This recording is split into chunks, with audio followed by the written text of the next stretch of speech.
So, ayan guys, nakita kami ngayon dito sa Korean barbecue. Yung tamang pili-pili muna. Anong pwedeng lutuin. So, ayun na nga, nakita kami saglit. Siguro mga 3 hours lang kami mag-stay. Then, sa sobrang busy, back to work na naman after nito. So, nagkaroon kami ng spend time to each other. Kahit na may kung oras lang. So, dito kami ngayon sa Korean barbecue. Ayan. Yung misis ko nagluluto na.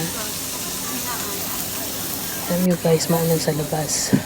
Kaya ito, pinili namin mag-stay muna dito sa loob while eating. So, ayun na nga.